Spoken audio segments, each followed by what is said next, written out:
Sejarah turunan suku Buken di Nobo. Episode 2, Turunan Talubeke. Bertahun-tahun lamanya keluarga Talutoy menghuni Pulau Watoherin dan kedua anaknya Talubeke dan Talubengu semakin dewasa. Di samping keluarganya, masih ada keluarga yang lainnya. Talubeke kemudian berkeluarga dan dikaruniai seorang anak yang diberi nama Wara. Menginjak dewasa, Wara merasa bosan untuk tinggal di Pulau Watoherin, sehingga ia memohon kepada orang tuanya untuk pergi mengembara ke daerah lain. Wara pun berkemas, akan tetapi sayang sekali bahwa tidak ada kapal ataupun perahu untuk berlayar ke tempat tujuannya. Dengan tekad yang kuat, Wara pun pergi ke pantai untuk mengangkat sumpah kepada Leraulan Tanah Ekan, lalu dipanggilnya segala ikan hulu batu kuno, dan tembang yang berkumpul menjadi banyak sehingga dapat dipergunakan sebagai perahunya untuk berlayar. Pol Koong kuno Kajololon, ke Hera Jong, Gating kala tebeng oleh Wura ke Pota Balu. Wara pun mulai mengembara berperahukan ikan tembang bedan hulu batu. Setelah beberapa lama berlayar, rupanya nasib malang menimpa dirinya. Datanglah ikan buas menyerang kapalnya yang terdiri dari ikan tembang dan hulu batu tersebut. Terjadilah pertempuran yang dahsyat antara Wara dan ikan-ikan buas serta buaya tersebut. Koong Kobu Tupanuho, Kun Waja. Dalam pertempuran tersebut, ternyata Wara tidak dapat menantang ikan buas dan buaya tersebut. Namun demikian, Tuhan tetap melindungi umatnya. Tidak disangka, kelihatan dari jauh seekor ikan paus yang tidak lain merupakan kapal dari orang suku Temu Lama Bera. Bera Ekang Lela, dengan segera suku Temu membantu Wara dan segera memindahkan barang-barangnya ke kapal suku Temu, yang pada akhirnya mereka bersama berlayar dan sampailah pada sebuah pulau. Setibanya di pulau tersebut, masing-masing mereka mulai mencari tempat tinggal dan mencari nafkah, yakni berladang dan iris tuak atau mengambil nira dari pohon tuak lontar. Pada suatu ketika, seorang gadis suku Temu pergi ke kebunnya. Jalan yang dilalui gadis suku Temu itu, kebetulan di pinggir jalan tersebut terdapat sebatang pohon tuak yang sedang diiris oleh Wara. Karena letihnya, gadis tersebut beristirahat dan berteduh di bawah naungan pohon tuak itu. Tak sengaja, jatuhlah seiris mayang tuak yang dipotong oleh Wara dan mengenai payudara bagian kanan gadis tersebut. Kejadian seperti ini terjadi beberapa kali, dan pada akhirnya secara ajaib, gadis tersebut pun mengandung. Orang tua gadis itu bertanya-tanya ketika melihat anak gadisnya sudah hamil. Sementara anak gadis itu pun tidak mau berterus terang atas kejadian yang telah menimpa dirinya. Hari pun berlalu, dan tibalah saatnya gadis suku Temu itu akan melahirkan. Hari itu, gadis suku Temu tersebut sedang dalam perjalanan ke kebun melewati pohon tuak yang kebetulan saat itu sedang diiris oleh Wara.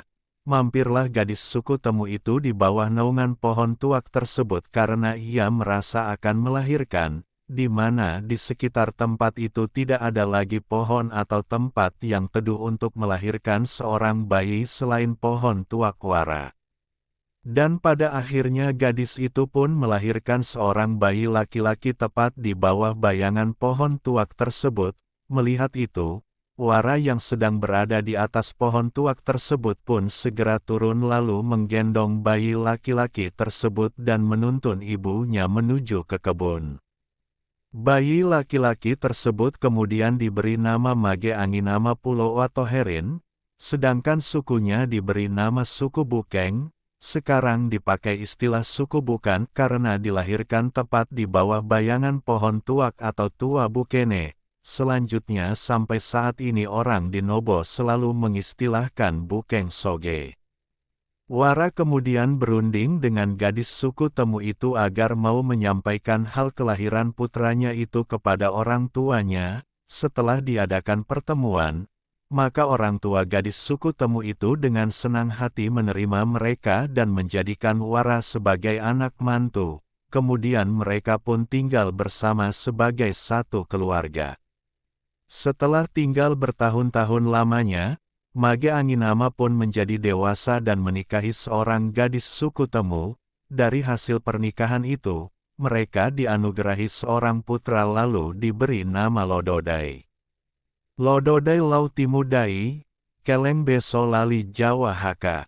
Demikianlah hidup keluarga-keluarga pada waktu itu yang diwarnai dengan rasa kekeluargaan yang baik dan rukun, saling membantu antara yang satu dengan yang lain. Terjadilah keluarga besar suku Temu dan suku Bukan dalam sebutan sebagai Opung Pain. Lododai semakin dewasa dan akhirnya menikah dengan seorang gadis suku Temu dan memperoleh seorang putra yang diberi nama Mage Anginama. Memang pada dasarnya pola hidup nenek moyang pada waktu itu bersifat mengembara nomaden, sehingga Mage Anginama muda pun ingin mengembara ke daerah yang lain. Setelah mendapat restu dari kedua orang tuanya, Mage Anginama pun mulai mengembara. Oleh orang tuanya, ia diberi bekal perjalanan berupa seekor anjing yang diberi nama Beripasina Baliken berapa Jawan sebagai penunjuk arah, dan sebuah pahat dan pemukul dolu. Berbulan-bulan lamanya ia mengembara, tidak pernah ia menemui daerah yang berpenghuni kampung. Akhirnya pada suatu ketika, tibalah ia pada sebuah sungai yang lebar dan dalam. Ia lalu mendekati sungai itu dengan maksud untuk meminum air. Karena kurang hati-hati, jatuhlah pahat dan pemukulnya ke dalam sungai tersebut. Ia berupaya untuk mengambil pahat dan pemukul itu akan tetapi ternyata terdapat banyak sekali buaya. Dengan rasa sedih, sambil duduk termenung memikirkan cara untuk mendapatkan kembali pahat dan pemukul yang mana merupakan kenangan dari orang tuanya, jalan keluarnya yang ditempuh adalah dengan membunuh anjing kesayangannya, dan kulit anjing itu dibuang ke dalam sungai sebagai umpan buaya, dan tulangnya ditancapkan pada sebatang pohon beringin di seberang sungai itu hingga pohon beringin tersebut roboh dan jatuh ke dalam sungai dan mengakibatkan sungai itu menjadi kering dan buaya pun pergi. Setelah itu, Mage Anginama dengan mudah dapat mengambil pahat dan pemukulnya, dan melanjutkan perjalanannya. Setelah beberapa hari perjalanan, dari kejauhan terdengar kokok ayam dan anjing yang menyalak, pertanda bahwa di situ pasti ada manusia yang menghuni tempat tersebut.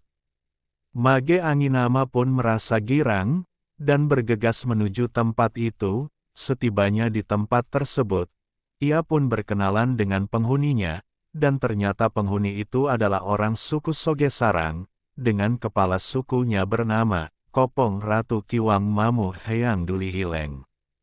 Mage Anginama pun memohon kepada kepala suku Sogesarang, agar dapat diizinkan tinggal bersama mereka di kampung tersebut. Setelah beberapa lama menjadi warga di situ, menikahlah ia dengan seorang gadis dari kampung suku Sogesarang. Dari perkawinan itu, mereka dikaruniai seorang putra yang diberi nama Subando Wewarua Patilaga Lerawulen. Hidup keluarga-keluarga di kampung tersebut selalu rukun dan bergotong royong dalam setiap segi kehidupan. Pada suatu ketika, berundinglah masyarakat kampung itu untuk pergi berburu rusa. Mage Anginama pun turut serta dalam perburuan tersebut, namun ia sangat heran karena peralatan atau senjata mereka adalah tempuling yang sebenarnya sejantap tersebut lebih cocok untuk menangkap, menikam ikan hiu, sedangkan Mage Anginama sendiri menggunakan alat busur dan anak panah. Sebaliknya orang kampung suku Sogesarang tersebut pun heran melihat senjata Mage Anginama tersebut. Setelah kembali dari perburuan, Mage Anginama memberi petunjuk bagaimana cara menggunakan senjata yang mereka pakai yang mana lebih cocok untuk kenikam hiu di laut, sedangkan senjata yang ia pakai sangat cocok untuk berburu di hutan. Suku Sogesarang lalu berunding dan meminta kepada Mage Anginama agar saling menukar senjata tersebut. Demikianlah kisah keturunan dari Talubeke.